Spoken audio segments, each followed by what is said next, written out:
লাভের স্বার্থে আমরা বহু কিছু করছি, কিন্তু দেখা গেছে যে আমরা আমাদের আমলেই আমরা মুরব্বীদের ঠিকমতো সম্মান দিচ্ছি, শ্রদ্ধা করছি। আমাদের আমলে আসলে কোনো উচ্ছৃঙ্খল এই ক্লাবে এই 50 বছরের ভিতরে উচ্ছৃঙ্খল কোনো কিছুই এই ক্লাবে হয় নাই। ইনশাল্লাহ আমি আশা করি আমার ছোট ভাইদের অনুরোধ করব যে আমরা 50 বছর যেভাবে মুরব্বীদেরকে সম্মান দিয়ে আসছি, যেভাবে ক্লাবকে পরিচালনা করে আসছি, এইভাবে আমরা সবাইকে ছোটদেরকে স্নেহ করতে হবে, বা যাদের সম্মান পাওয়ার তাদেরকে সম্মান দিতে হবে।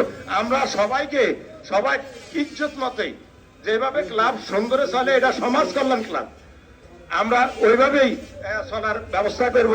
এই বলে আমি আমার একটাই অনুরোধ থাকবে, এখানে উচ্ছৃঙ্খল কিছু না বলে আমাদের আসলেই আজকে দেখা গেছে কমিটি বিলুপ্তি হয়েছে, দেখা গেছে আমাদের এখানে উপদেশ